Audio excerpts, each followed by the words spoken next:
그날 밤 평양에서 사형 집행 명단이 하나 사라졌습니다. 그런데 이상한 건 그 명단 속 죽어야 할 사람이 김정은의 아내 리설주가 지키려 한 피부치였습니다. 더 이상한 건 국경도, 강도, 철조망도 넘지 않았는데 그 남자가 한국에 나타났다는 사실이었습니다. 도대체 누가, 어떻게 이 길을 만들었을까요? 우리가 이 이야기를 전하는 이유, 잊히지 않게 하기 위함입니다. 당신의 구독은 또 다른 탈출의 기록을 이어주고 당신의 좋아요는 누군가의 희망 신호가 됩니다. 지금 손끝으로 자유를 눌러주세요. 2014년 평양의 겨울은 유독 매서웠습니다. 저는 당시 조선노동당 중앙위원회 산하 기관에서 중간 간부로 일하고 있었습니다. 리씨 성을 가진, 그것도 퍼스트레이디와 먼 친척 관계에 있다는 사실이 제 인생 최대의 족쇄가 될 줄은 꿈에도 몰랐죠. 북한에서 권력자의 친척이라는 건 축복이 아닙니다. 저주입니다. 언제든 숙청의 칼날이 향할 수 있는 관역이 된다는 뜻이니까요. 그해 가을부터 평양 안에는 이상한 기류가 흘렀습니다. 회의실에서 동료들의 눈빛이 달라졌습니다. 복도에서 마주치면 먼저 고개를 돌리는 사람들이 늘었죠. 식당에서 함께 밥을 먹던 선배가 어느 날부터 제 옆자리를 피하기 시작했습니다. 아무도 직접 말해주지 않았지만 저는 느낄 수 있었습니다. 무언가 거대한 폭풍이 제 머리 위로 몰려오고 있다는 것을요. 북한에서 숙청의 전조는 항상 똑같습니다. 먼저 주변 사람들이 거리를 둡니다. 연락이 끊기고 모임에서 배제됩니다. 그 다음에는 업무에서 소외되기 시작하죠. 중요한 회의에 불려가지 않고 문서 결제 라인에서 빠집니다. 마지막 단계는 고립입니다. 완전히 혼자가 되는 겁니다. 저는 이미 두 번째 단계를 지나고 있었습니다.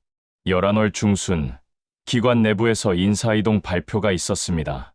평소라면 저도 승진 대상자 명단에 올랐어야 했습니다. 하지만 제 이름은 어디에도 없었죠. 오히려 제 직속 부하가 저보다 높은 자리로 올라갔습니다. 회의실에서 그 발표를 들을 때 저는 얼굴이 화끈거리는 걸 느꼈습니다. 수치심이 아니었습니다. 공포였죠. 이건 시작에 불과하다는 걸 알았으니까요. 11월 어느 날 밤이었습니다. 퇴근 후 집으로 돌아가려던 저를 한 동료가 붙잡았습니다. 오래전부터 알고 지내던 사람이었죠. 복도 끝 어두운 구석으로 저를 끌고 간 동료의 얼굴은 창백했습니다. 주위를 두리번거리며 아무도 없는지 확인한 뒤에야 입을 열었습니다. 동료가 속삭였습니다. 리설주 동지 가족 정리 대상 명단이 돌고 있다고요. 자네 이름이 거기 있더라고요. 동료의 목소리는 떨리고 있었습니다. 저는 그 순간 심장이 멎는 것 같았습니다. 정리 대상. 북한에서 그 말이 무슨 뜻인지 모르는 사람은 없습니다. 공개 재판도 없이 어느 날 갑자기 사라지는 것. 가족까지 연좌되어 수용소로 끌려가는 것. 그게 정리의 의미였습니다. 저는 동료에게 물었습니다. 명단을 어디서 봤냐고요. 동료는 고개를 저었습니다. 말할 수 없다고요. 자기도 위험해진다고요. 그 말을 듣는 순간 저는 확신했습니다. 이건 그냥 소문이 아니구나. 실제로 문서가 존재하는 거구나. 왜 하필 지금이었을까요? 리설주 동지는 최고 지도자의 부인 아닙니까? 저 같은 먼 친척이 무슨 위협이 된다고요. 하지만 북한 권력의 논리는 일반 상식과 다릅니다. 권력이 불안할수록 주변을 정리합니다. 측근일수록 먼저 제거합니다. 역사가 그것을 증명하죠. 장성택 동지가 어떻게 됐습니까? 김정은 위원장의 고모부였습니다. 최측근 중에 최측근이었죠. 그런 사람도 하루아침에 반역자가 되어 처형당했습니다. 기관총으로 난사당했다는 소문이 돌았습니다. 시신조차 수습되지 않았다고요. 저는 그날 밤 집에 돌아가서 아내와 아이의 얼굴을 오래 바라봤습니다. 아무 말도 할 수 없었습니다. 당신과 아이가 위험해. 우리 가족이 곧 끌려갈지도 몰라. 그런 말을 어떻게 합니까? 북한에서는 가족에게조차 이런 얘기를 할 수 없습니다. 도청당하고 있을지도 모르니까요. 아내가 겁에 질려 누군가에게 말하면 그게 또 다른 죄목이 됩니다. 밀고자에게 포상이 주어지는 사회에서 침묵은 생존 본능입니다. 아내는 평소처럼 저녁 식사를 차려주었고 아이는 학교에서 있었던 일을 제잘거렸습니다. 선생님이 칭찬했다고, 받아쓰기 시험에서 100점을 맞았다고 자랑했죠. 저는 억지로 미소를 지으며 잘했다고 말했습니다. 하지만 밥 한 숟가락 넘기기가 힘들었습니다. 목구멍이 막혀서 숨 쉬기조차 어려웠죠. 이 아이가 수용소에 끌려가면 어떻게 되나? 정치범 자녀로 낙인 찍혀 평생을 짐승처럼 살게 되는 건가? 그 생각에 눈물이 차올랐습니다. 그 후로 저는 매일 밤잠을 이루지 못했습니다. 새벽마다 문 두드리는 소리에 화들짝 놀라 깨어났습니다. 실제로 문을 두드린 건 아닙니다. 환청이었죠. 하지만 그 공포는 너무나 실제적이었습니다. 보위부 요원들이 들이닥쳐 저를 끌고 가는 장면이 밤마다 꿈에 나타났습니다. 아내와 아이가 울부짖으며 저를 붙잡는 장면도요. 꿈에서 깨어나면 이불이 땀으로 흠뻑 젖어 있었습니다. 사흘이 지났습니다. 그리고 마침내 그것이 왔습니다. 기관 당비서실에서 호출이 왔습니다. 오후 3시 별관 3층 회의실로 오라는 통보였죠. 저는 그 순간 다리에 힘이 풀리는 걸 느꼈습니다. 회의실 호출. 그게 무슨 의미인지 북한 간부라면 누구나 압니다. 공개적인 자리에서 죄목을 낭독하고 즉석에서 연행하는 것. 소위 현장 체포라는 것이죠. 회의실 문이 열리는 순간 보위부 요원들이 들이닥칩니다. 손목에 수갑이 채워지고 그 자리에서 끌려나가는 겁니다. 저는 책상 서랍을 정리했습니다. 손이 떨려서 펜 하나 제대로 잡을 수가 없었습니다. 가족 사진을 꺼내 한참을 들여다봤습니다. 결혼식 날 찍은 사진이었죠. 아내의 미소, 아이의 해맑은 눈동자. 이게 마지막일 수도 있다는 생각이 들었습니다. 사진을 품에 넣을까 하다가 그만뒀습니다. 체포될 때 압수당하면 아내와 아이에게 화가 미칠 수도 있으니까요. 회의실로 향하는 복도가 그토록 길게 느껴진 적은 없었습니다. 발걸음을 옮길 때마다 콘크리트 바닥이 울렸습니다. 형광등 불빛이 유난히 차갑게 느껴졌죠. 복도 끝에서 검은 제복을 입은 사람들이 보였습니다. 보위부 요원들이었습니다. 3명이었습니다. 저를 향해 걸어오고 있었습니다. 가슴이 터질 것 같았습니다. 다리가 말을 듣지 않았죠. 저는 그 자리에 얼어붙었습니다. 도망칠 수도 없었습니다. 도망치면 가족이 더 큰 화를 입습니다. 저항하면 반역죄가 추가되죠. 북한에서는 순순히 끌려가는 것만이 가족을 지키는 유일한 방법입니다. 그래서 저는 그냥 서 있었습니다. 눈을 감고 최악의 순간을 기다렸습니다. 머릿속으로 아내와 아이의 얼굴을 떠올렸습니다. 미안해, 미안해, 미안해. 그런데 이상한 일이 벌어졌습니다. 보위부 요원들은 저를 스쳐 지나갔습니다. 뒤도 돌아보지 않고 복도 끝으로 사라졌죠. 저는 한참 동안 그 자리에 서서 멍하니 요원들의 뒷모습을 바라봤습니다. 심장이 터질 듯이 뛰었습니다. 다리가 후들거렸죠. 그제야 온몸에 식은땀이 흐르고 있다는 걸 깨달았습니다. 셔츠가 등에 달라붙어 있었습니다. 회의실에 들어갔습니다. 당비서와 간부 몇 명이 앉아 있었습니다. 저는 최악을 예상했습니다. 하지만 회의 내용은 다음 달 행사 준비에 관한 것이었습니다. 평범한 업무 회의였죠. 저는 회의 내내 아무 말도 할 수 없었습니다. 머릿속이 하얘져서 무슨 내용이 오가는지도 제대로 듣지 못했습니다. 누군가 제게 질문을 했는데 뭐라고 대답했는지 기억도 나지 않습니다. 회의가 끝나고 밖으로 나왔을 때 저는 주저앉고 싶었습니다. 오늘은 넘겼다. 하지만 내일은 모른다. 그 생각이 머리를 떠나지 않았습니다. 명단에 이름이 올라간 이상 저는 이미 사형 선고를 받은 것이나 다름없었습니다. 언제 집행되느냐의 문제일 뿐이었죠. 집으로 돌아가는 길, 저는 평양 거리를 천천히 걸었습니다. 대동강변을 지나며 강물을 바라봤습니다. 이 거리를 언제까지 걸을 수 있을까? 이 하늘을 언제까지 볼 수 있을까? 사형수의 심정이 이런 것이구나 싶었습니다. 아직 살아있지만 이미 죽은 것과 다름없는 상태. 숨은 쉬고 있지만 미래가 없는 삶. 그게 제가 처한 현실이었습니다. 평양 거리는 여느 때와 다름없이 조용했습니다. 선전 문구가 적힌 현수막이 바람에 펄럭이고 교통안내원이 기계적으로 손을 움직이고 있었죠. 사람들은 각자의 삶을 살아가고 있었습니다. 저만 지옥에 있는 것 같았습니다. 곁에 있는 사람들 중 누가 밀고자인지 모릅니다.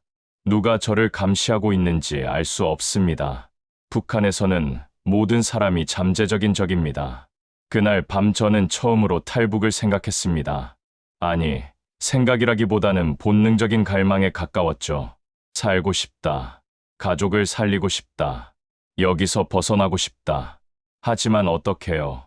평양에서 국경까지는 수백 킬로미터입니다. 곳곳에 검문소가 있고 탈북 시도가 발각되면 즉결 처형입니다.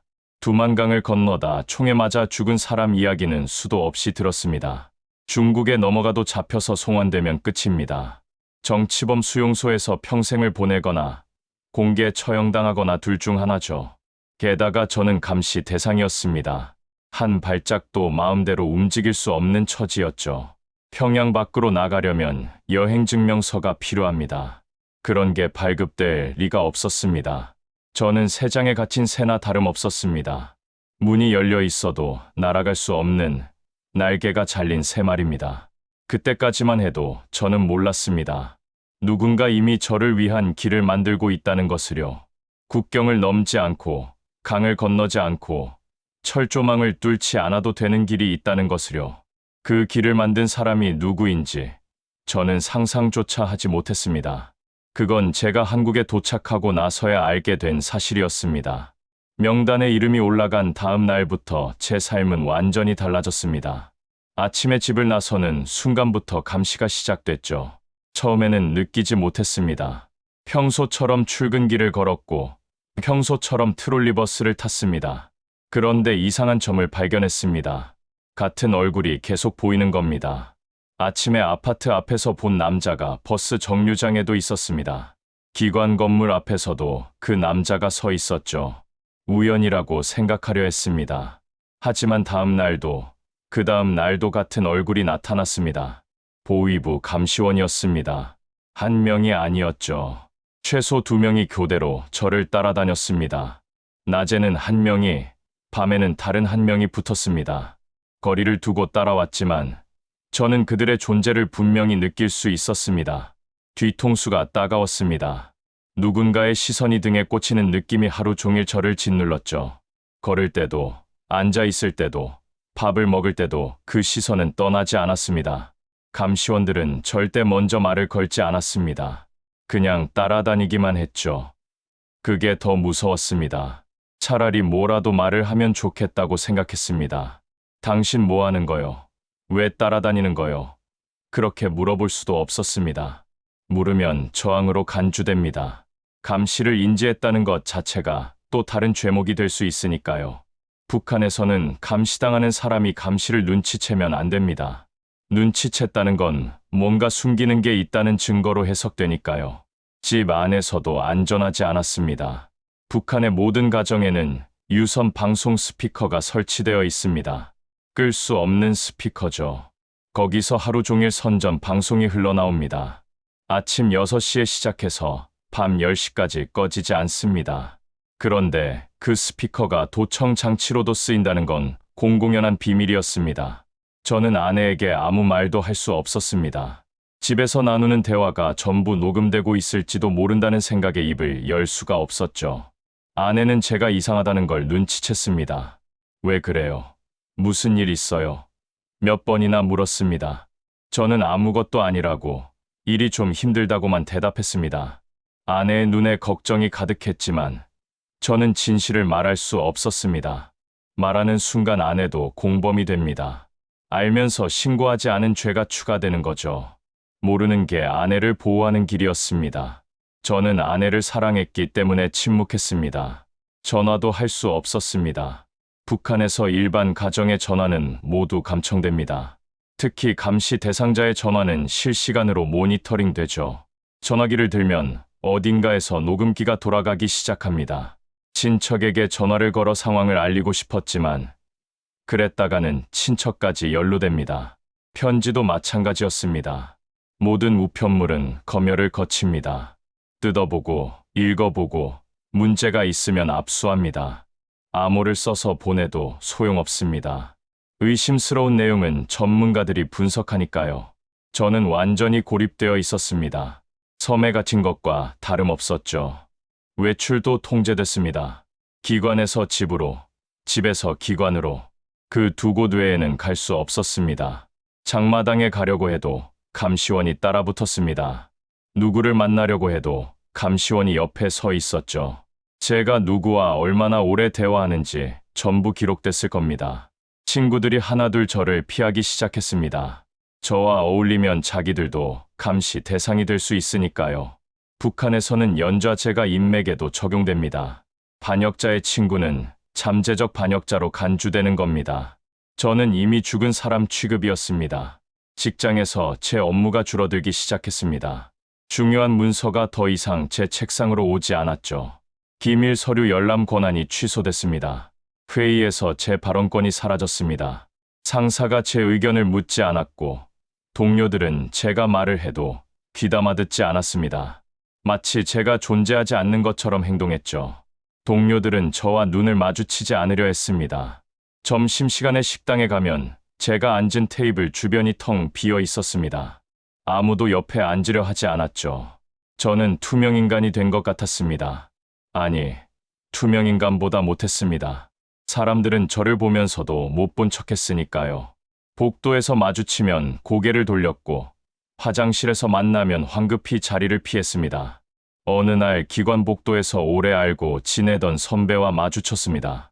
10년 넘게 알고 지낸 사람이었죠. 함께 술도 마시고 가족끼리 소풍도 갔던 사이였습니다. 반갑게 인사를 하려는데 선배가 고개를 확 돌리더니 다른 쪽으로 가버렸습니다. 뒤에서 선배를 부르려다가 그만뒀습니다. 선배의 입장을 이해했으니까요. 저와 엮이면 선배도 위험해집니다. 선배의 가족도 위험해지죠. 모든 사람이 생존을 위해 저를 버리고 있었습니다. 저도 그들의 입장이라면 똑같이 했을 겁니다. 원망할 수 없었습니다. 그게 북한이니까요. 밤이 가장 힘들었습니다. 잠을 잘 수가 없었습니다. 눈을 감으면 보위부 요원들이 문을 부수고 들어오는 장면이 떠올랐습니다. 쾅쾅 문을 두드리는 소리, 문이 박살나는 소리, 군화 소리가 복도를 울리는 소리, 그 모든 게 생생하게 들리는 것 같았습니다. 새벽 2시, 3시에 화들짝 놀라 깨어났습니다. 심장이 미친 듯이 뛰었죠. 이불을 움켜쥔 손에 힘이 잔뜩 들어가 있었습니다. 옆에서 아내가 평화롭게 자고 있었습니다. 아이 방에서는 아이의 고른 숨소리가 들렸습니다. 이 평화가 언제 산산조각 날지 모른다는 생각에 가슴이 찢어지는 것 같았습니다.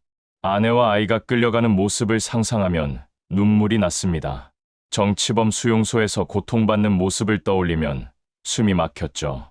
북한에서 체포는 주로 새벽에 이루어집니다. 새벽 2시에서 4시 사이가 가장 많죠.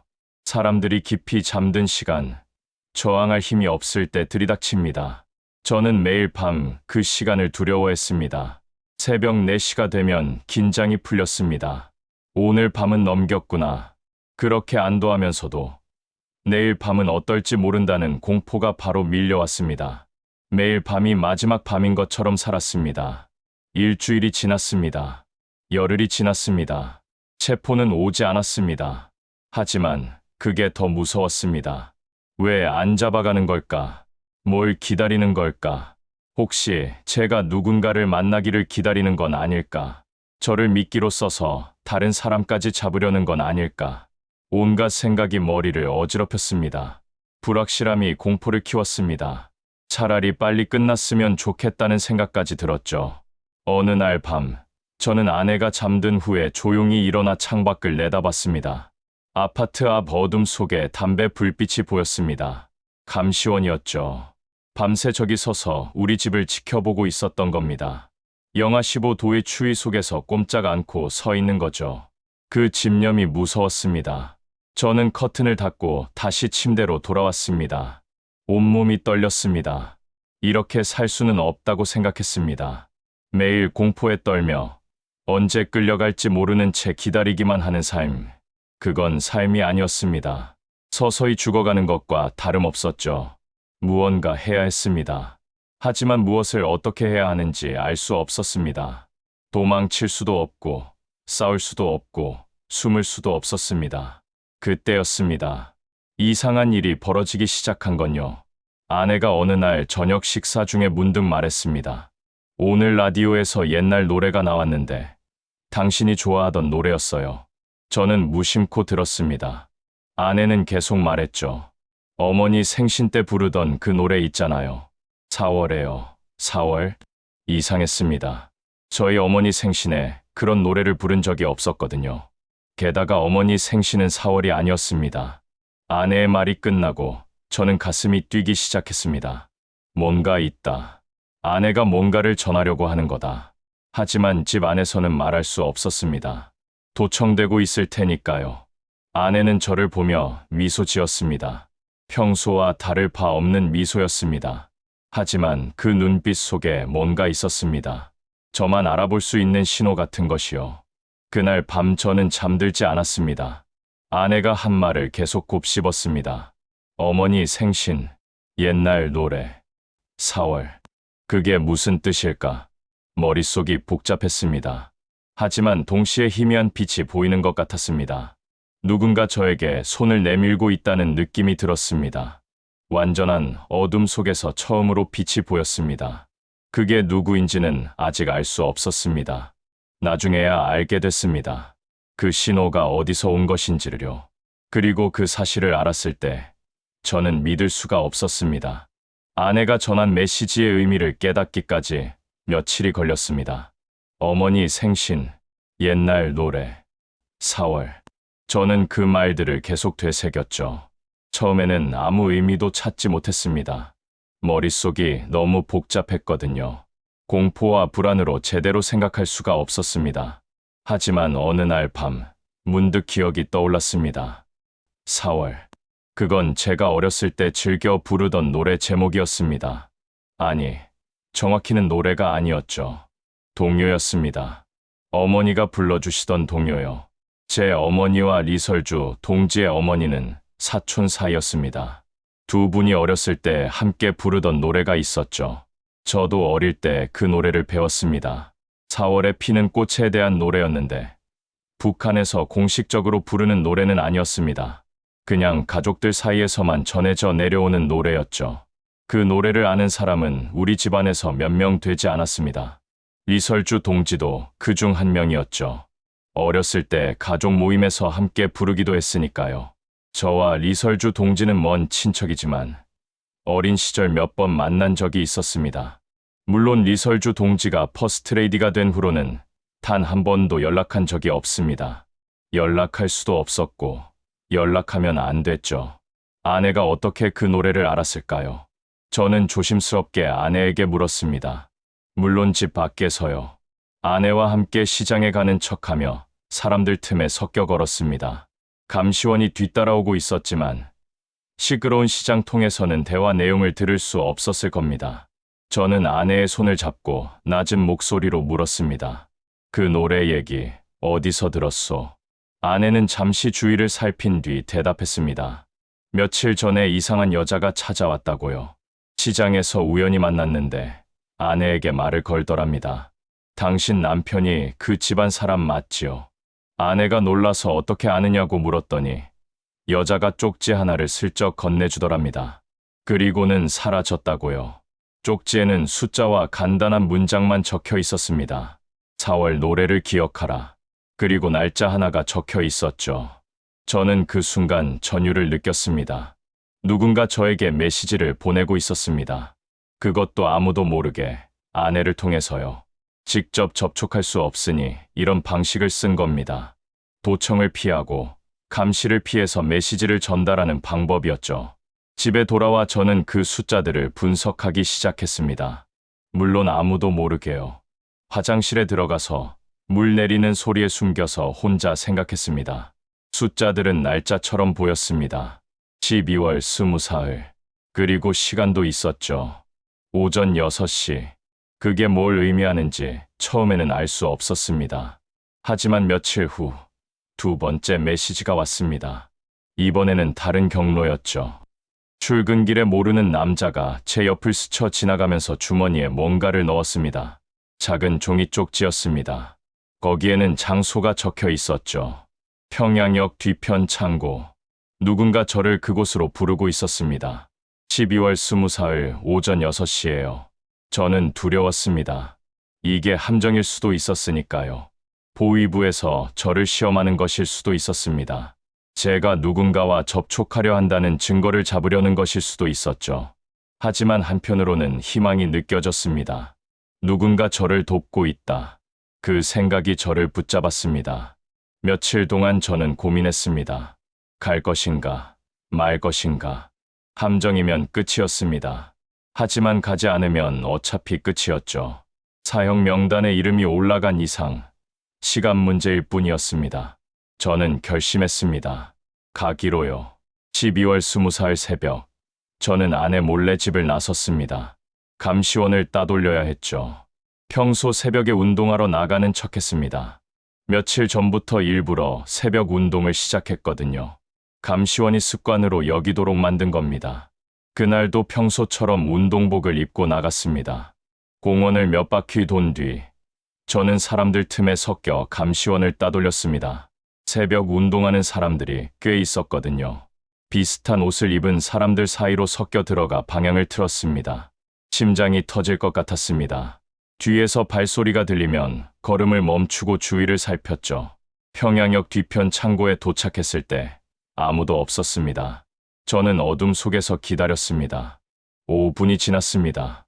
10분이 지났습니다. 아무도 오지 않았죠. 함정이었나.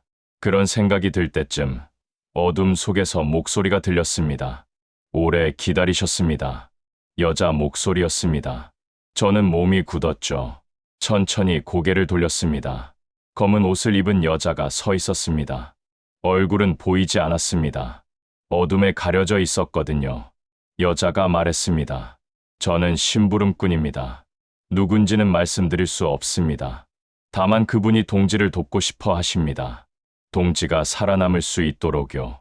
저는 물었습니다. 그분이 누굽니까? 여자가 대답했습니다. 4월 노래를 기억하십니까? 그 순간 저는 알았습니다. 리설주 동지였습니다. 퍼스트레이디가 저를 돕고 있었던 겁니다. 왜 하필 리설주 동지였을까요? 저는 그게 이해되지 않았습니다. 리설주 동지는 김정은 위원장의 부인입니다. 제가 숙청 대상이 된 건 바로 그 리설주 동지의 친척이라는 이유였죠. 그런데 리설주 동지가 저를 돕는다고요? 말이 안 됐습니다. 하지만 나중에야 알게 됐습니다. 리설주 동지도 위험한 상황이었다는 것을요. 권력 내부에서 리설주 동지의 입지가 흔들리고 있었습니다.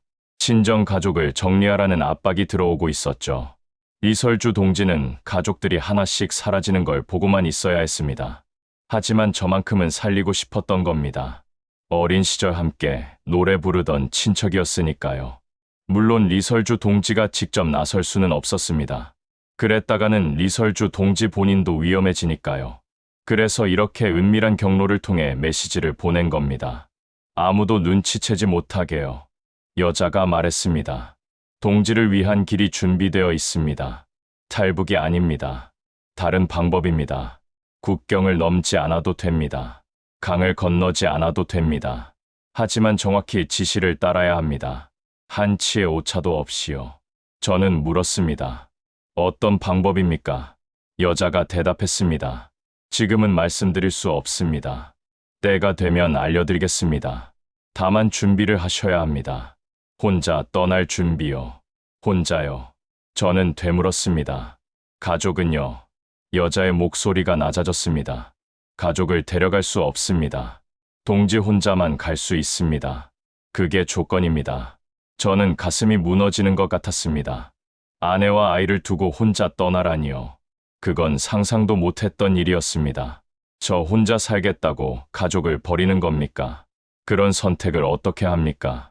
여자가 말했습니다. 동지가 떠나면 가족은 안전합니다. 동지가 사라지면 가족에게는 손대지 않을 겁니다. 하지만 동지가 잡히면 가족도 끝입니다. 연좌제로 모두 수용소에 갑니다. 저는 아무 말도 할 수 없었습니다. 그게 현실이었으니까요. 제가 잡히면 아내도, 아이도 끝입니다. 하지만 제가 사라지면 적어도 가족은 살 수 있습니다. 남편이 탈북한 가족은 감시 대상이 되지만 수용소까지 가지는 않습니다. 살 수는 있다는 얘기죠. 여자가 마지막으로 말했습니다. 결정은 동지 몫입니다. 하지만 시간이 없습니다. 내일까지 결정하셔야 합니다. 내일 같은 시간, 같은 장소에서 대답을 주십시오. 여자가 사라졌습니다. 저는 한참 동안 그 자리에 서 있었습니다. 온몸에 힘이 빠져나가는 것 같았죠. 가족을 두고 떠나야 한다. 그 말이 머릿속에서 맴돌았습니다. 이건 우연이 아니었습니다. 계획이었습니다. 이설주 동지가 권력 내부의 허점을 이용해서 만든 탈출 계획이었죠. 저는 그 계획의 일부였습니다. 살아남을 기회가 주어진 겁니다. 하지만 그 대가는 가족과의 이별이었습니다. 집으로 돌아오는 길, 저는 아무 생각도 할 수 없었습니다. 아내와 아이의 얼굴만 떠올랐습니다. 내일까지 결정해야 했습니다. 하루 만에 인생에서 가장 어려운 결정을 내려야 했습니다. 그날 밤 저는 한숨도 자지 못했습니다. 침대에 누워 천장을 바라봤습니다. 옆에서 아내가 조용히 숨 쉬고 있었죠. 아이 방에서는 아이의 고른 숨소리가 들렸습니다. 이 사람들을 두고 떠나야 한다. 그 생각이 가슴을 찢어 놓았습니다. 눈물이 흘렀습니다. 소리 내어 울 수도 없었죠. 아내가 깨면 안 됐으니까요. 가지 않으면 어떻게 될까? 저는 생각했습니다. 언젠가는 잡혀갈 겁니다. 새벽에 보위부 요원들이 들이닥치겠죠. 저는 끌려가고 아내와 아이도 함께 끌려갈 겁니다. 정치범 수용소로요. 거기서 어떤 일이 벌어지는지 저는 알고 있었습니다. 14시간 강제 노동, 굶주림, 폭력, 고문, 그리고 죽음. 대부분은 3년을 버티지 못합니다. 아이가 그런 곳에 가게 할 수는 없었습니다. 그렇다면 떠나야 했습니다. 저 혼자요. 제가 사라지면 가족은 살 수 있습니다. 남편이 탈북한 가정은 감시 대상이 되지만 수용소까지 가지는 않습니다. 직장에서 강등당하고 배급에서 불이익을 받고 평생 낙인이 찍히겠지만 살 수는 있습니다. 그게 현실이었습니다. 저와 함께 죽느냐, 저 없이 사느냐, 둘 중 하나였죠. 아내에게 말할 수 없었습니다. 탈북 계획을 알면 아내도 공범이 됩니다. 모르는 게 나았습니다. 어느 날 갑자기 남편이 사라지면 아내는 당연히 몰랐다고 할 겁니다. 그게 진짜니까요. 아내는 아무것도 모르고 아무것도 도운 적이 없습니다. 그래야 살 수 있습니다. 다음 날, 저는 평소와 다름없이 출근했습니다. 회의에 참석하고 서류를 정리하고 점심을 먹었습니다. 모든 게 평소와 똑같았습니다. 하지만 제 안에서는 폭풍이 휘몰아치고 있었죠. 오늘 밤 결정을 내려야 합니다.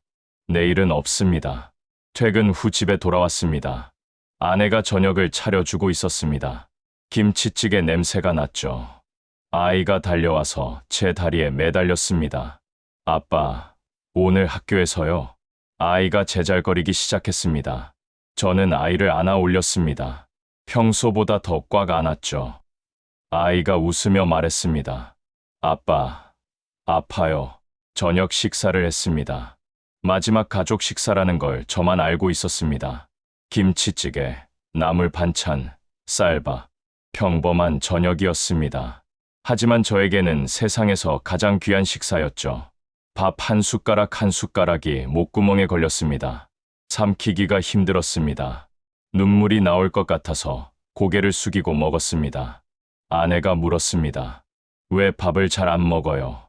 몸이 안 좋아요. 저는 고개를 저었습니다. 아니요, 괜찮아요. 그냥 오늘 좀 피곤해서요. 아내가 걱정스러운 눈으로 저를 봤습니다. 저는 억지로 미소를 지었죠. 아이가 물었습니다. 아빠, 내일 같이 공원 가요. 저는 대답하지 못했습니다. 아내가 대신 대답했죠. 아빠 일 있으면 엄마랑 가자. 아이가 실망한 표정을 지었습니다. 아빠랑 가고 싶은데요. 가슴이 찢어지는 것 같았습니다. 내일 이 아이는 아빠가 없다는 걸 알게 될 겁니다. 아빠가 어디 갔는지도 모른 채 기다리겠죠. 그리고 점점 아빠가 안 온다는 걸 깨달을 겁니다.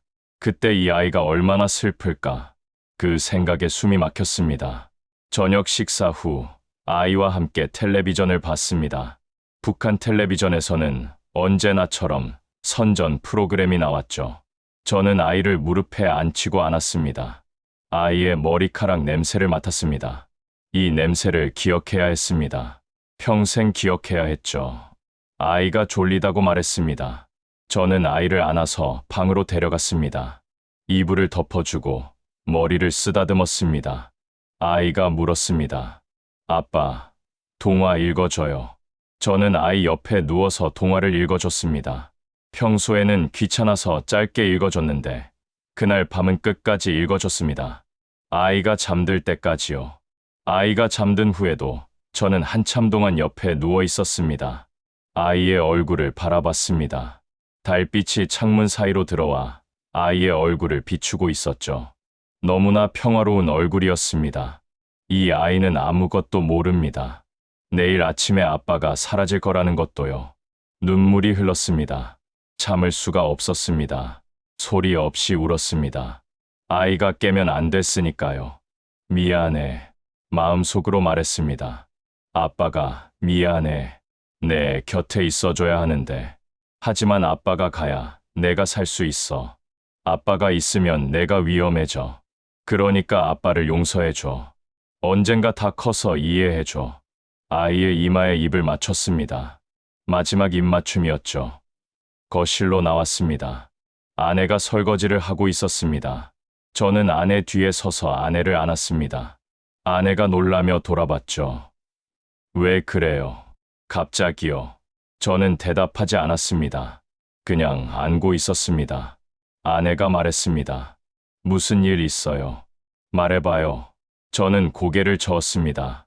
아무것도 아니에요. 그냥 당신이 고마워서요. 아내가 웃었습니다. 갑자기 왜 이래요? 이상하게. 저는 아내의 얼굴을 오래 바라봤습니다. 이 얼굴을 기억해야 했습니다. 15년을 함께 산 사람이었습니다. 좋을 때도 있었고 힘들 때도 있었죠. 하지만 언제나 제 곁에 있어줬습니다. 이 사람을 두고 떠나야 합니다. 당신 고마웠어요. 저는 말하고 싶었습니다. 하지만 입 밖으로 나오지 않았죠. 말하면 들킬 것 같았습니다. 그래서 그냥 안고 있었습니다. 아내가 이상하다는 듯이 저를 봤지만 뿌리치지는 않았습니다. 밤이 깊어졌습니다. 아내가 먼저 잠들었습니다. 저는 새벽까지 깨어 있었습니다. 약속된 시간이 다가오고 있었죠. 새벽 4시. 집을 나서야 했습니다. 6시까지 약속 장소에 도착해야 했으니까요. 새벽 3시 반. 저는 조용히 일어났습니다. 미리 준비해둔 작은 가방을 챙겼습니다. 가방 안에는 아무것도 없었습니다. 여벌 속옷 한 벌과 양말뿐이었죠. 다른 건 가져갈 수 없었습니다. 짐이 많으면 의심받으니까요. 현관문 앞에 섰습니다. 어두운 집 안을 돌아봤습니다. 아이 방문이 보였습니다. 안방문이 보였습니다. 거기에 제가 사랑하는 사람들이 자고 있었습니다. 저는 마음속으로 작별 인사를 했습니다. 잘 살아요. 건강해요. 나 없이도 잘 살아요. 문을 열었습니다. 차가운 공기가 얼굴을 때렸습니다. 12월의 평양 새벽은 영하 20도였습니다. 저는 한 발짝 내디뎠습니다. 그리고 뒤를 돌아보지 않았습니다. 돌아보면 갈 수 없을 것 같았으니까요. 걸으면서 눈물이 흘렀습니다. 얼굴이 얼어붙어서 눈물도 금방 얼었죠. 하지만 계속 걸었습니다.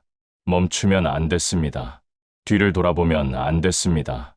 약속 장소로 향했습니다. 거기서 제 새로운 운명이 시작될 거였습니다.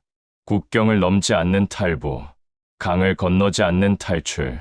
그게 어떻게 가능한지 저는 아직 알지 못했습니다. 하지만 그 여자가 알려줄 거였죠. 저는 뒤도 돌아보지 않고 걸었습니다. 어둠 속으로요. 평양 거리는 텅 비어 있었습니다. 새벽 4시에 평양은 죽은 도시 같았죠. 가로등도 드문드문 있었고 대부분 꺼져 있었습니다. 절전 때문이었죠. 저는 어둠 속을 걸었습니다. 발소리가 콘크리트 바닥에 울려 퍼졌습니다. 혹시 누가 듣지는 않을까? 감시원이 따라오지는 않을까? 등 뒤가 서늘했습니다. 골목을 돌 때마다 주위를 살폈습니다. 아무도 없었습니다. 다행이었죠. 며칠 전부터 새벽 운동을 핑계로 이 시간에 돌아다녔던 게 도움이 됐습니다. 감시원들도 습관으로 여겼을 겁니다. 오늘도 운동하러 나갔겠거니 생각했겠죠. 약속 장소까지 30분쯤 걸렸습니다. 평양역 뒤편 창고, 저번에 왔던 그곳이었습니다. 도착했을 때 아직 아무도 없었습니다. 저는 어둠 속에서 기다렸습니다. 심장이 미친 듯이 뛰었죠. 손이 떨렸습니다. 추위 때문인지 긴장 때문인지 알 수 없었습니다. 5분이 지났습니다. 10분이 지났습니다. 아무도 오지 않았습니다. 혹시 함정인가? 보위부에서 저를 유인한 건가? 온갖 생각이 머리를 스쳤습니다. 도망쳐야 하나? 하지만 어디로요? 이미 집을 나왔는데 그때 어둠 속에서 발소리가 들렸습니다. 저는 몸이 굳었죠. 심장이 목까지 치밀어 올랐습니다. 누군가 다가오고 있었습니다. 동지, 저예요. 그 여자의 목소리였습니다. 저는 안도의 한숨을 내쉬었습니다. 여자가 어둠 속에서 모습을 드러냈습니다. 이번에도 얼굴은 보이지 않았습니다. 검은 모자를 눌러 쓰고 있었거든요. 여자가 물었습니다. 결정하셨습니까? 저는 대답했습니다. 가겠습니다. 여자가 고개를 끄덕였습니다. 잘 결정하셨습니다. 그럼 지금부터 제가 하는 말을 정확히 따라야 합니다. 한치의 오차도 없이요. 저는 고개를 끄덕였습니다. 이제 돌아갈 수 없었습니다. 저는 이미 다리를 건넜으니까요. 여자가 제 앞에 서류 봉투 하나를 내밀었습니다. 이게 동지의 새 신분입니다. 여자가 말했죠. 저는 봉투를 열었습니다. 안에는 여권, 신분증, 출장 명령서가 들어 있었습니다. 사진은 제 얼굴이었지만 이름은 달랐습니다. 전혀 다른 사람의 이름이었죠. 직책도 달랐습니다. 대외문화교류위원회 소속 간부로 되어 있었습니다. 저는 물었습니다. 이게 뭡니까? 여자가 대답했습니다. 동지는 오늘부터 다른 사람입니다. 이 신분으로 움직여야 합니다. 원래 신분은 버리세요. 저는 서류들을 다시 들여다봤습니다. 출장 명령서에는 목적지가 적혀 있었습니다. 중국 베이징, 문화교류 행사 참석이라고 되어 있었죠. 공식 대표단의 일원으로요. 순간 저는 이해했습니다. 이게 탈출 루트구나. 북한에서 탈북은 보통 국경을 넘는 방식입니다. 두만강이나 압록강을 건너서 중국으로 넘어가죠. 하지만 그 방식은 위험합니다. 경비병에게 발각되면 즉사합니다. 강을 건너다 익사하는 사람도 많습니다. 중국에 넘어가도 브로커에게 속거나 공안에 잡히면 송환됩니다.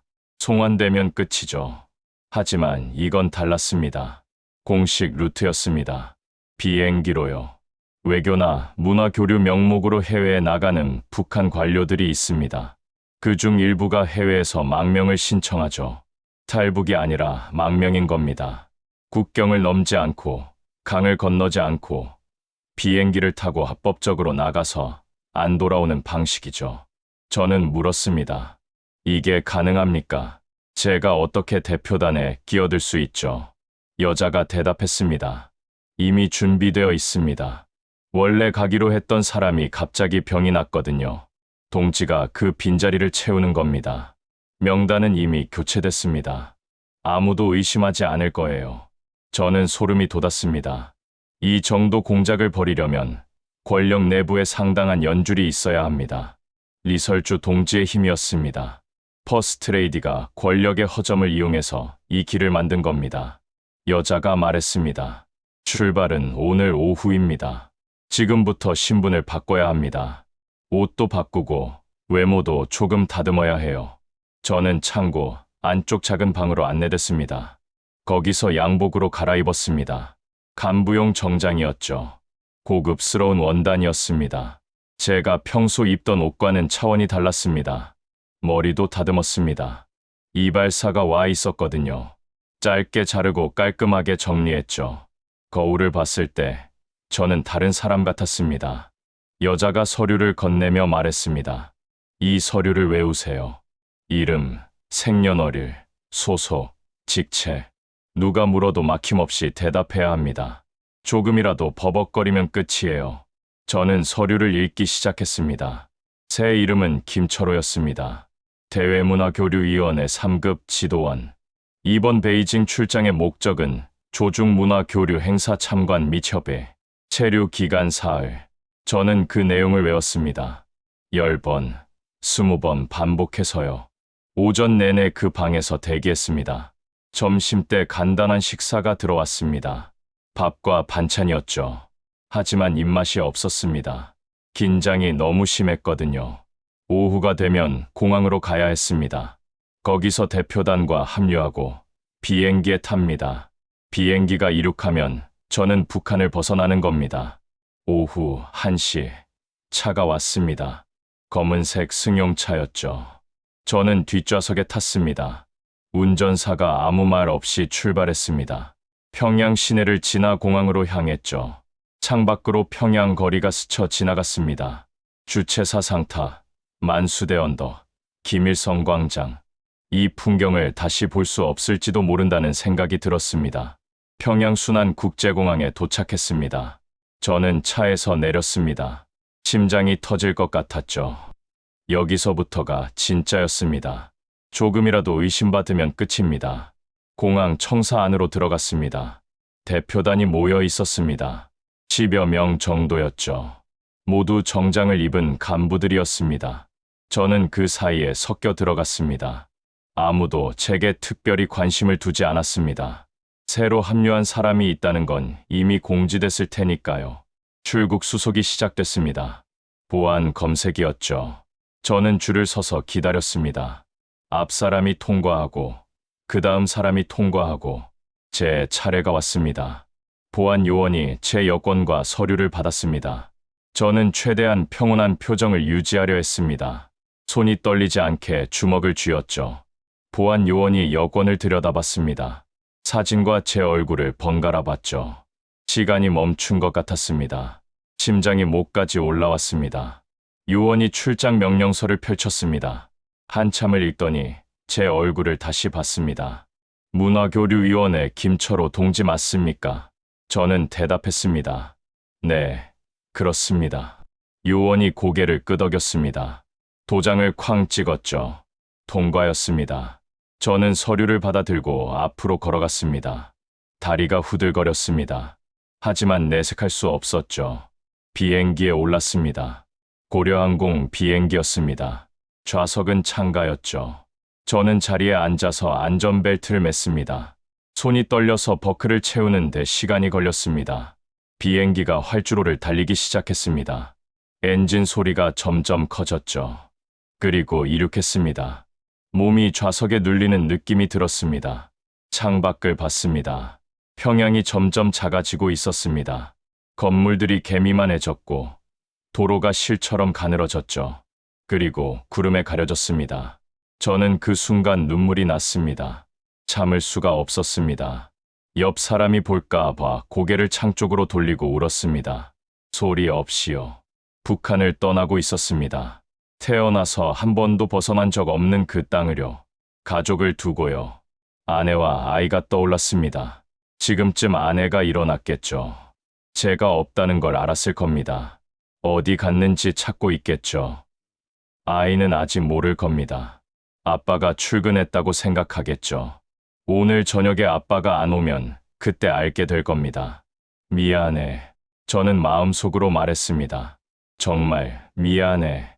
비행기는 구름 위를 날았습니다. 창밖은 새하얀 구름 바다였죠. 아름다웠습니다. 하지만 저는 그 아름다움을 느낄 여유가 없었습니다. 긴장과 슬픔과 공포가 뒤섞여 있었으니까요.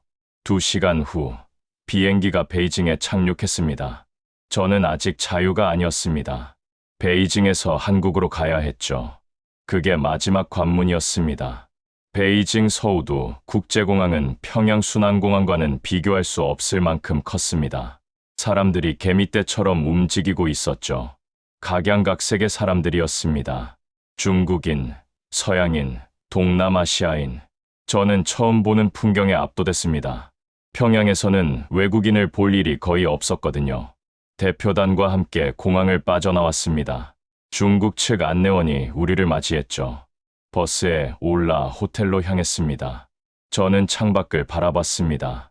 베이징 거리는 평양과 완전히 달랐습니다. 자동차가 넘쳐났고 네온 사인이 번쩍거렸고 상점들이 즐비했죠. 이게 자본주의 도시구나. 저는 생각했습니다.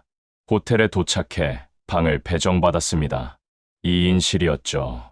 다른 대표단원과 함께 쓰게 됐습니다. 저는 긴장했습니다. 혼자 있어야 다음 단계를 진행할 수 있었거든요. 하지만 어쩔 수 없었습니다. 의심받지 않으려면 정상적으로 행동해야 했죠. 그날 밤, 저는 잠을 이루지 못했습니다. 내일 어떻게 빠져나갈 것인가. 연락책이 접촉해 올 거라고 했지만 구체적인 계획은 듣지 못했습니다. 어떻게, 언제, 어디서 모든 게 불확실했죠. 다음 날 아침 문화교류 행사에 참석했습니다. 북중 우호를 상징하는 공연이 열렸죠. 저는 다른 대표단원들과 함께 관람석에 앉아 있었습니다. 공연 내용은 머리에 들어오지 않았습니다. 언제 연락이 올까? 그 생각만 했죠. 공연이 끝나고 휴식 시간이 됐습니다. 화장실에 갔을 때였습니다.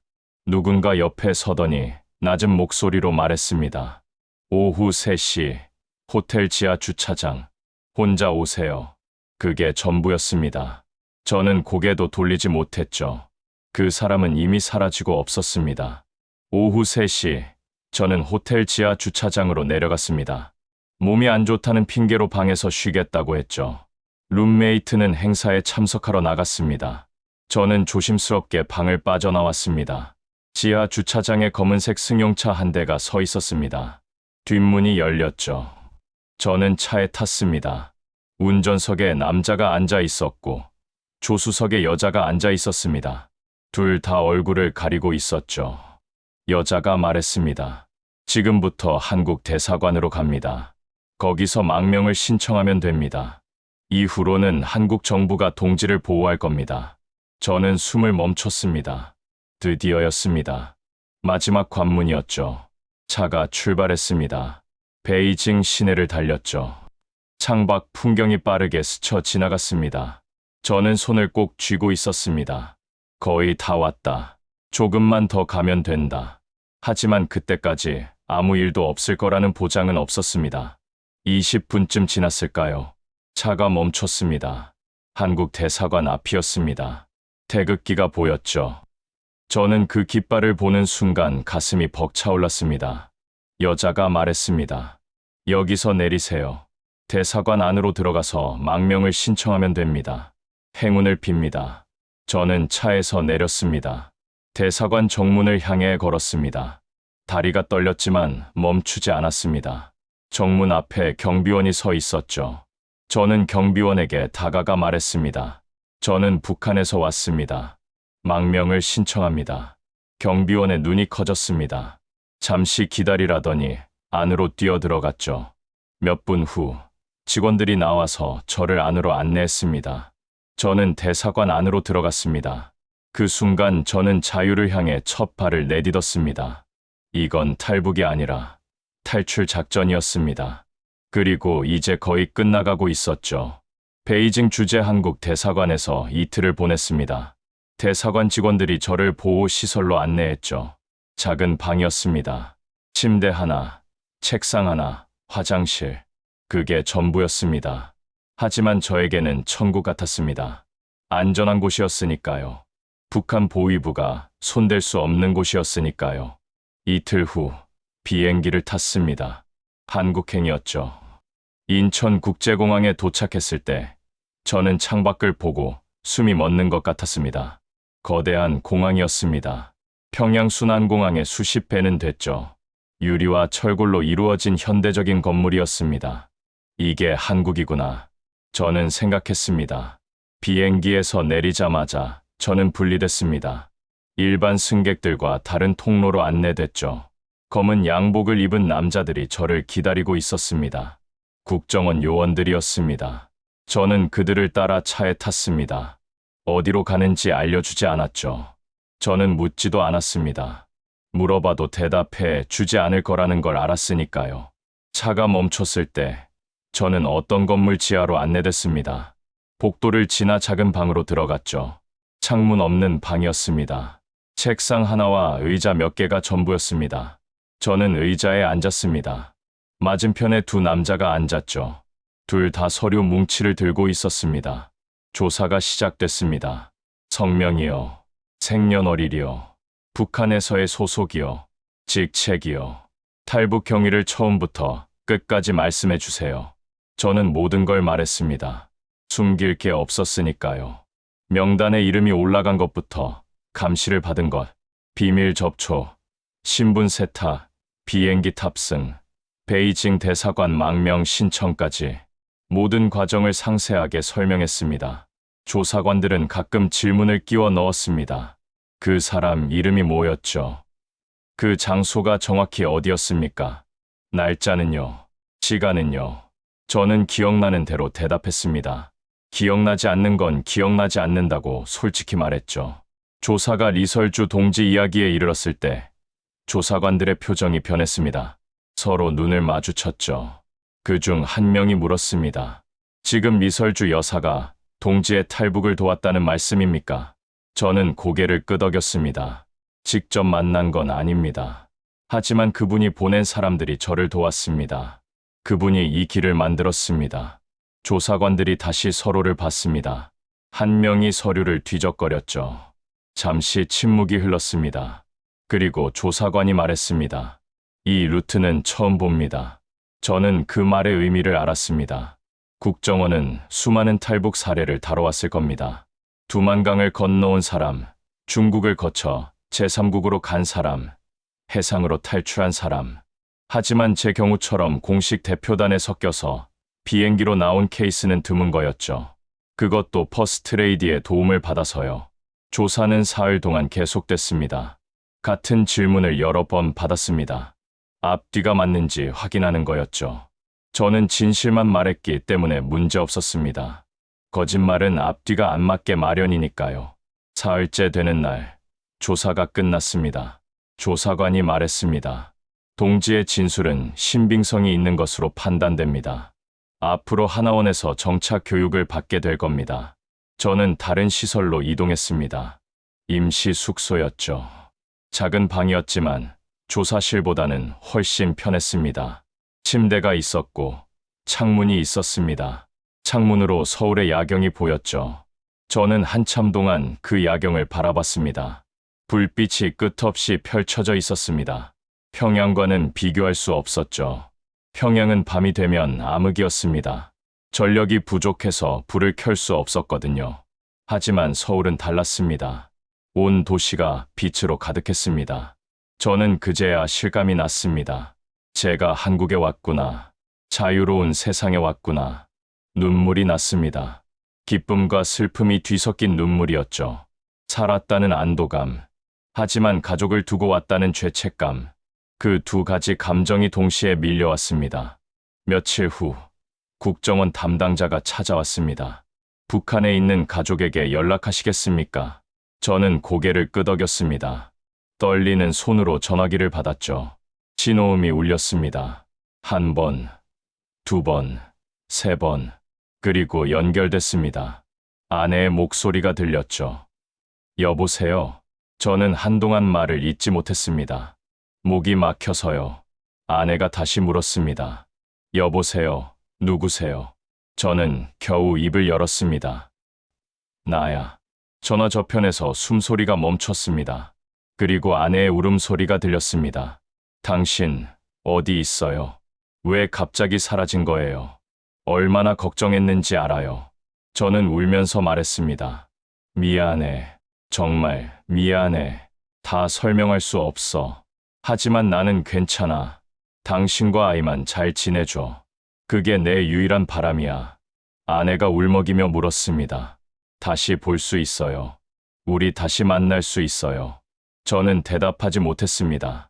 그 대답을 저도 몰랐으니까요. 통화가 끊어졌습니다. 저는 한참 동안 전화기를 쥐고 울었습니다.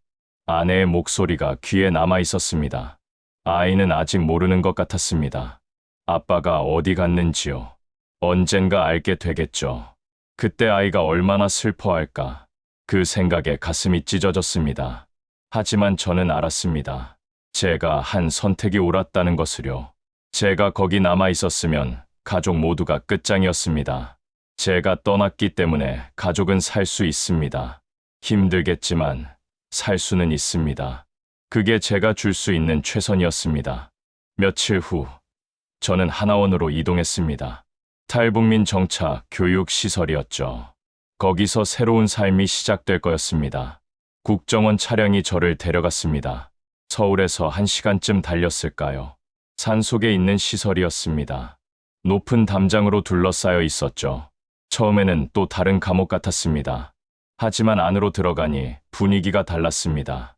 깨끗했고 질서정연했고 무엇보다 사람들의 표정이 달랐습니다. 직원이 저를 안내했습니다. 여기서 3개월간 교육을 받게 됩니다. 한국 사회에 적응하는 방법을 배우는 거예요. 걱정하지 마세요. 다들 처음에는 낯설어 하지만 금방 익숙해집니다. 저는 방을 배정받았습니다. 4인실이었죠. 다른 탈북민 3명과 함께 쓰게 됐습니다. 모두 남자들이었습니다. 각자 사연이 있었겠죠. 하지만 아무도 먼저 물어보지 않았습니다. 그게 여기의 규칙인 것 같았습니다. 과거는 묻지 않는 거요. 첫날 밤, 저는 침대에 누워 천장을 바라봤습니다. 이상한 기분이었습니다. 평양에서의 삶이 꿈처럼 느껴졌죠. 불과 며칠 전까지 저는 사형 명단에 이름이 올라간 사람이었습니다. 매일 밤 체포당할 공포에 떨었죠. 그런데 지금 저는 여기 있습니다. 안전한 곳에요. 아무도 저를 잡으러 오지 않는 곳에요. 눈물이 났습니다. 안도의 눈물이었죠.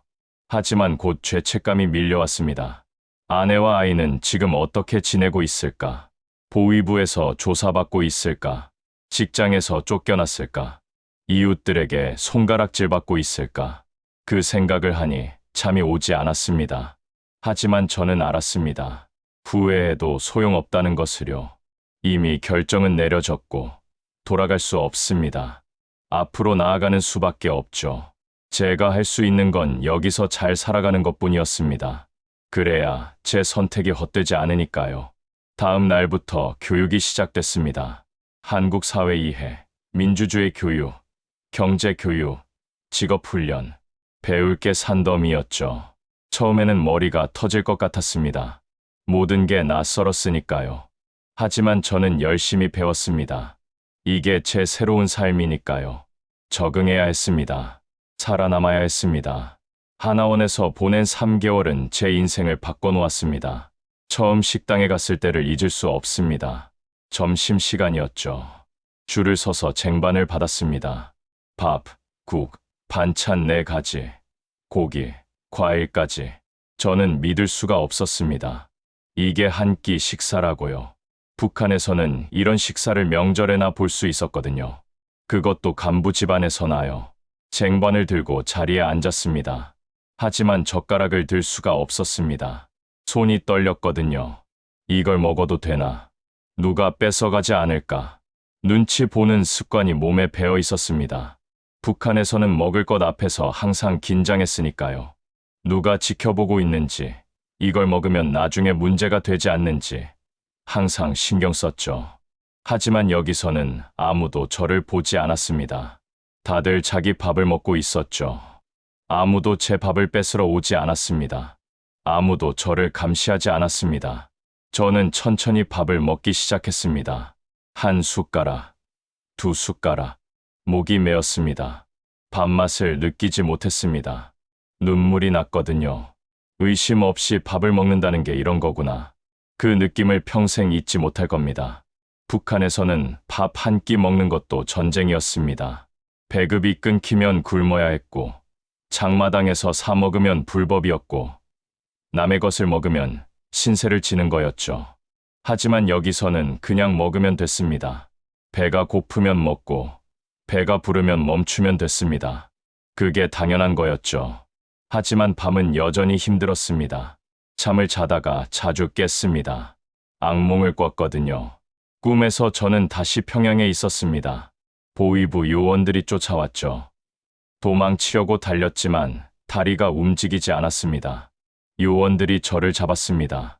아내와 아이가 울부짖었죠. 그 순간 깨어났습니다. 온몸이 땀으로 젖어 있었습니다. 심장이 미친 듯이 뛰었죠. 여기가 어디지? 잠시 혼란스러웠습니다. 천장을 보고 주위를 둘러보고 그제야 기억났습니다. 아, 하나원이구나. 한국이구나. 안전한 곳이구나. 하지만 몸이 기억하고 있었습니다. 공포를요. 북한에서 살면서 뼛속까지 새겨진 공포가 쉽게 사라지지 않았습니다. 상담사가 찾아왔습니다. 일주일에 2번씩 상담을 받았죠. 처음에는 말문이 막혔습니다. 무슨 말을 해야 할지 몰랐거든요. 북한에서는 속마음을 드러내면 안 됐습니다. 누구에게든요. 하지만 상담사는 기다려줬습니다. 천천히요. 급하지 않아요. 편하게 말씀하세요. 몇 주가 지나서야 저는 입을 열 수 있었습니다. 가족 이야기를 했습니다. 아내와 아이를 두고 온 죄책감이요. 밤마다 그 생각에 잠을 못 잔다고요. 상담사는 고개를 끄덕였습니다. 그건 당연한 감정이에요. 동지가 나쁜 사람이어서 그런 게 아니에요. 상황이 그랬던 거예요.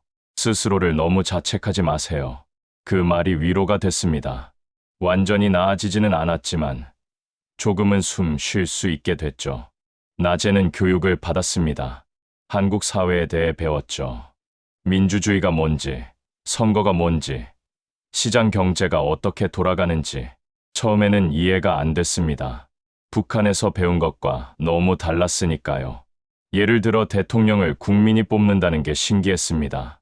북한에서는 지도자가 하늘에서 내려온 존재였거든요. 태양처럼 숭배해야 했죠. 비판하면 죽음이었습니다. 그런데 한국에서는 대통령을 욕해도 된다고요.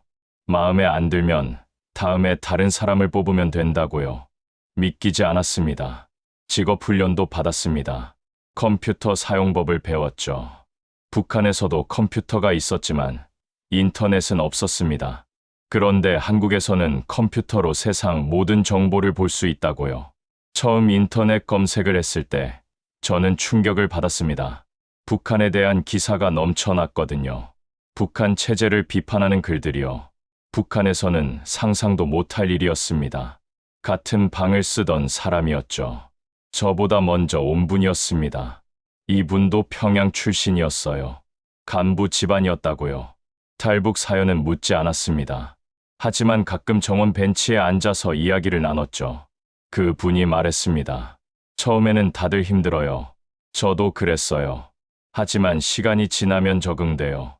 중요한 건 포기하지 않는 거예요. 저는 물었습니다. 가족 생각 안 나세요? 그분이 한숨을 쉬었습니다. 안 나겠어요. 매일 나죠. 하지만 어쩔 수 없잖아요. 여기서 잘 사는 게 가족한테도 좋은 거예요. 나중에 통일되면 다시 만날 수 있을지도 모르잖아요. 그때까지 건강하게 살아 있어야죠. 그 말이 맞았습니다. 저는 여기서 잘 살아야 했습니다. 그게 제가 할 수 있는 유일한 일이었죠. 3개월이 지났습니다. 하나원 교육이 끝났습니다. 수료식 날, 저는 수료증을 받았습니다.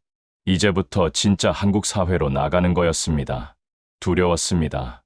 하지만 동시에 기대도 됐습니다. 새로운 삶이 시작되는 거니까요. 수료식이 끝나고 직원이 물었습니다. 어디서 살고 싶으세요? 저는 대답했습니다. 서울 변두리요. 조용한 곳이면 좋겠습니다. 직원이 고개를 끄덕였습니다. 알겠습니다. 좋은 곳 찾아볼게요. 저는 하나원을 떠났습니다. 등 뒤로 건물이 점점 작아졌습니다. 3개월 동안 제 인생이 바뀌었습니다. 이제 진짜 시작이었죠. 차 안에서 저는 창밖을 바라봤습니다. 한국의 거리가 스쳐 지나갔죠. 깨끗한 도로, 높은 건물, 수많은 자동차들. 평양과는 완전히 다른 세상이었습니다.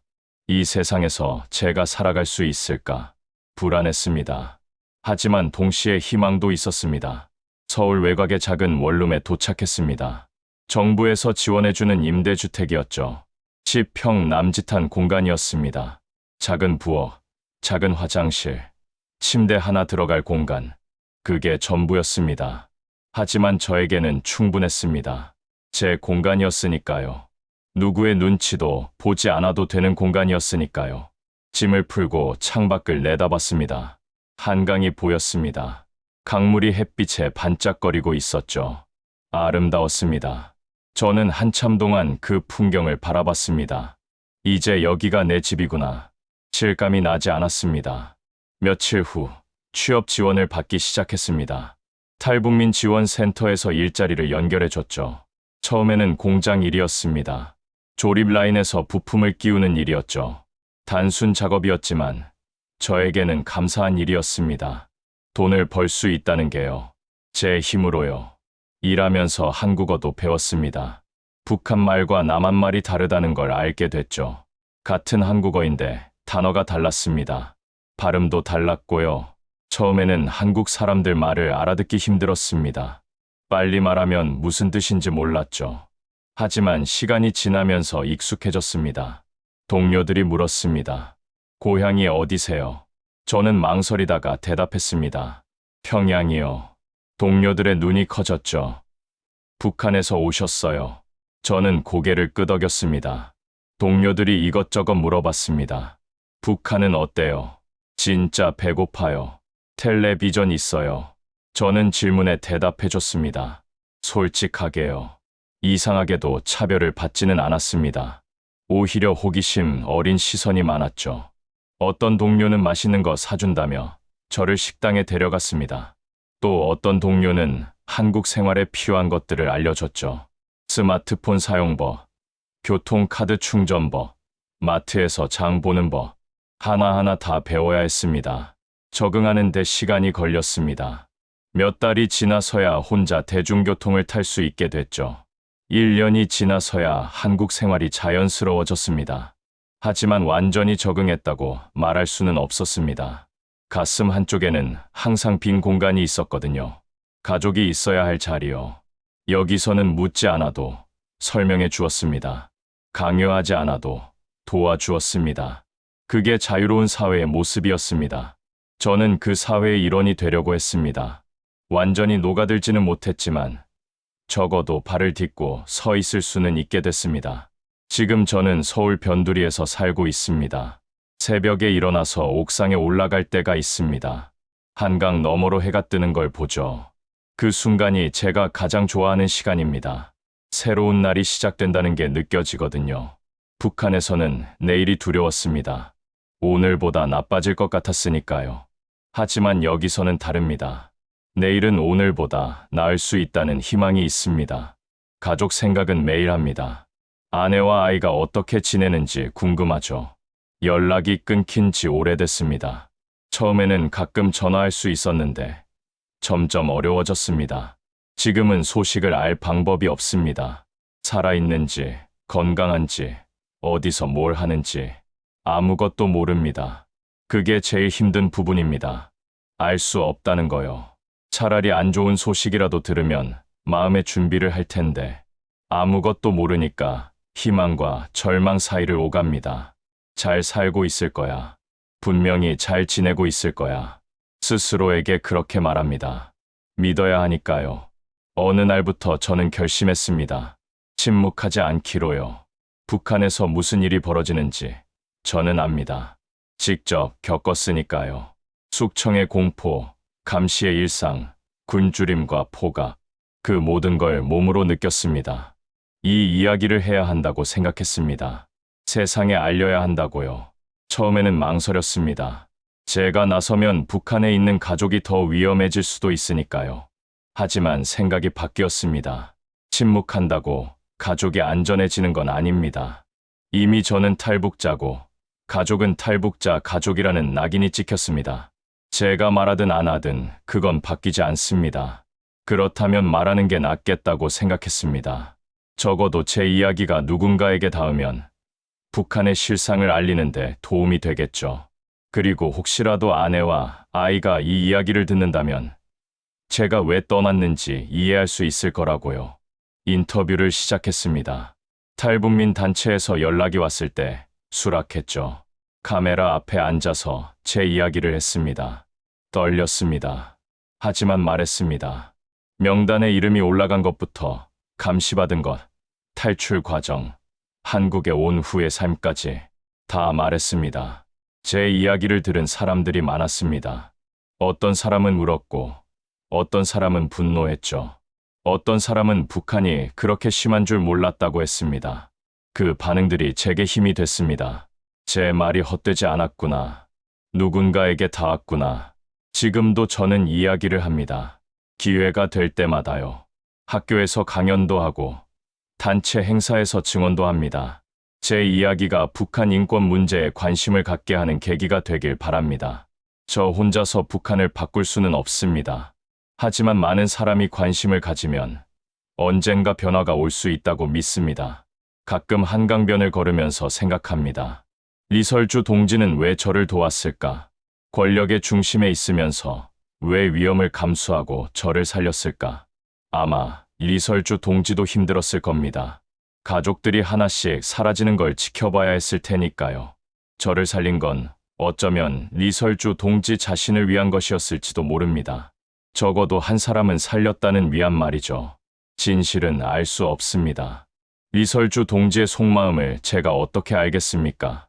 하지만 한 가지는 확실합니다. 저는 그 덕분에 살아 있습니다. 자유로운 세상에서 숨 쉬고 있습니다. 그 은혜를 잊지 않습니다. 아내와 아이에게 하고 싶은 말이 있습니다. 미안해요. 그리고 사랑해요. 언젠가 다시 만날 수 있을 거라고 믿어요. 통일이 되면 아니면 다른 어떤 방법으로든요. 그때까지 건강하게 지내줘요. 저도 여기서 건강하게 살고 있을게요. 우리가 다시 만나는 날까지요. 저는 오늘도 새벽에 일어납니다. 창밖으로 한강을 바라보면서 싸구려 인스턴트 커피를 마시죠. 이 평범한 아침이 얼마나 귀한 건지 저는 압니다. 자유롭게 숨 쉬고, 자유롭게 걷고, 자유롭게 말할 수 있다는 게 얼마나 소중한 건지요. 북한에서는 그게 당연하지 않았습니다. 하지만 여기서는 당연합니다.